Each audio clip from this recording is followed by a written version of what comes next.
अस्सलाम वालेकुम व्यूअर्स, कैसे हैं आप? उम्मीद करती हूँ खैरियत से होंगे।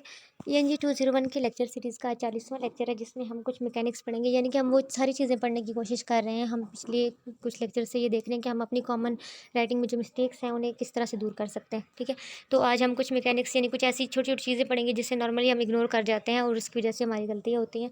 ठीक है, तो आज हम वो सारी चीज़ें पढ़ेंगे क्योंकि हमारी टेक्निकल राइटिंग में ये सारी गलतियाँ हम अफोर्ड नहीं कर सकते। इस वजह से हमें ये सारी चीज़ें देखनी पड़ेंगी। तो लेक्चर्स के बारे में शुरू करने से पहले मैं पहले रिक्वेस्ट कर लूँ कि अभी तक जो लोग मेरे लेक्चर्स देख रहे हैं और उन्होंने मेरे चैनल को सब्सक्राइब नहीं किया तो काइंडली सब्सक्राइब कर दें और अपने फ्रेंड्स के साथ ज़्यादा से ज़्यादा शेयर करें ताकि सबकी मदद हो सके। और मेरे चैनल को सब्सक्राइब करें ताकि पेपर्स के लिए जो मैं फाइल्स बनाऊँ, जो हेल्पिंग फाइल्स मैं ऑब्जेक्टिव और सब्जेक्टिव के बारे में बनाऊँगी, उनका आपको नोटिफिकेशन मिलता रहे। तो ज़्यादा से ज़्यादा मेरे चैनल को शेयर करें और इसको सब्सक्राइब करें।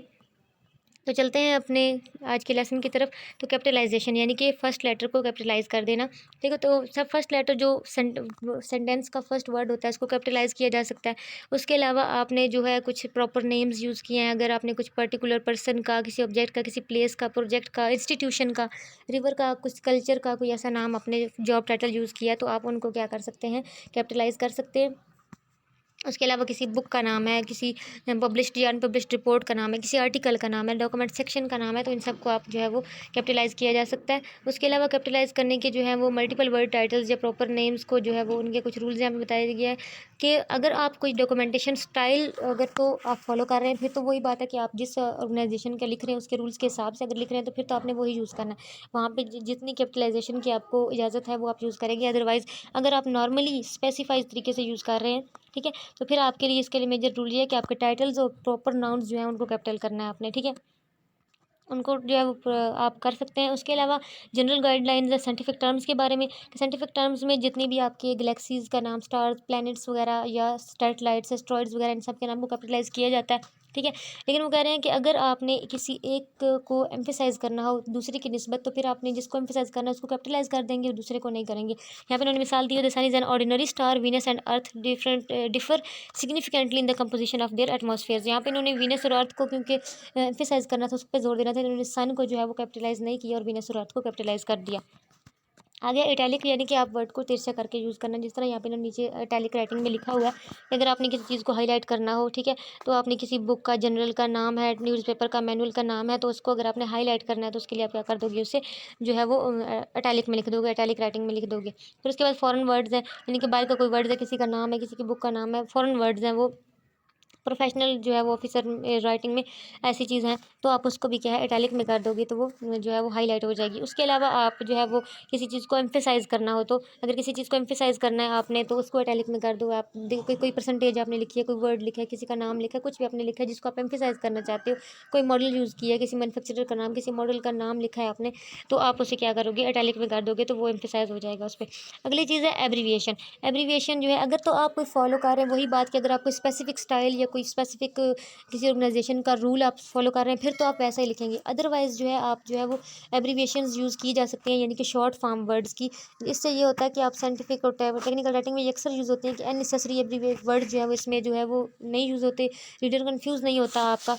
ठीक है, क्योंकि टेक्निकल और साइंटिफिक राइटिंग में मोस्टली ये एब्रीविएशन इसलिए यूज़ होते हैं क्योंकि आपका अगला रीडर भी ऐसा ही होता है, उसको समझ आ जाती है। ठीक है, तो ये जो एब्रीविएशन है मिस्टर, मिसेज, यानी ये MR MS लिखने से सामने वाले को समझ में आ जाती है, ये कि रिपीटिशन नहीं होती वर्ड्स की। ठीक है, तो ये यूज़ की जा सकती हैं। एक्रोनेम्स भी जो है वो एक किस्म की यही होती हैं, क्या कह सकते हैं आप इनको, मुखफ़्फ़फ़ ही होते हैं।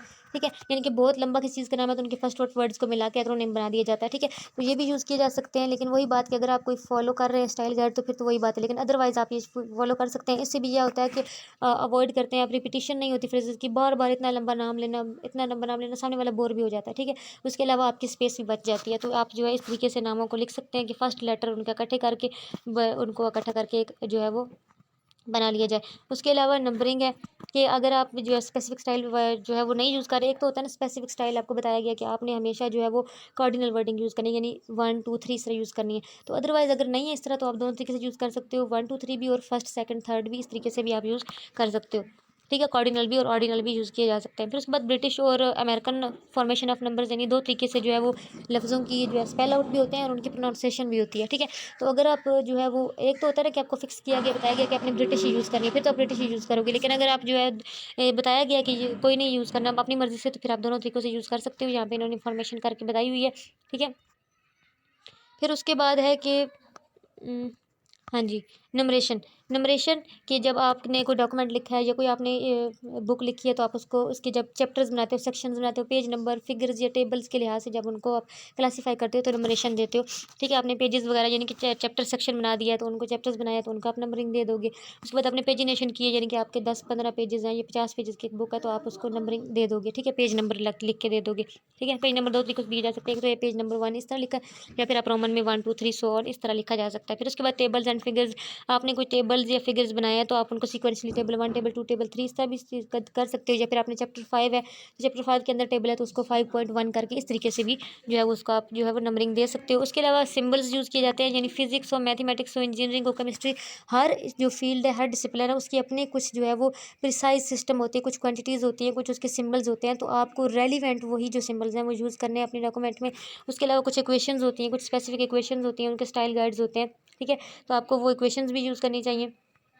ठीक है, उसके अलावा स्पेलिंग्स की मिस्टेक्स यानी कि मोस्टली जो है वो हम मिस स्पेल जब करते हैं तो प्रूफ रीडिंग करते हुए अपने डॉक्यूमेंट को मिस स्पेल्स को दूर किया जा सकता है। अगर आप तो कोई एमएस वर्ड वगैरह या कुछ इस तरह वर्ड प्रोसेसर यूज़ कर रहे हैं तो वहाँ पे तो आपका स्पेल चेकर जो है वो हाईलाइट कर देता है आपके वर्ड को। ठीक है, आपको इतना मसला नहीं होता, लेकिन अगर आप खुद लिख रहे हैं, आप अगर खुद लिख रहे हैं तो फिर आपके लिए मुश्किल हो जाएगी, क्योंकि आपने उसको खुद जो है वो रिवाइज़ करना है, एडिट करना है और अपने डॉक्यूमेंट से वो सारी गलतियाँ दूर करनी है। तो यहाँ पे इन्होंने एंड पे कुछ डिक्शनरीज़ के नाम दिए हुए हैं, जिसमें अमेरिकन और ब्रिटिश इंग्लिश की स्पेलिंग्स की जो है वो बताया गया कि वहाँ से आपको हेल्प मिल सकती है कि आप स्पेल जो है वो सेट कर सकते हैं। तो व्यूअर्स, ये था हमारा आज का लेक्चर। उम्मीद करती हूँ कि आपको समझ में आ गया होगा। अगर किसी का कोई कन्फ्यूजन हो, कोई सवाल हो तो आप कमेंट बॉक्स में पूछ सकते हैं। अगर वीडियो अच्छी लगी तो कमेंट करें, शेयर करें, लाइक करें और चैनल को सब्सक्राइब करें। अगले लेक्चर तक के लिए अल्लाह हाफिज़।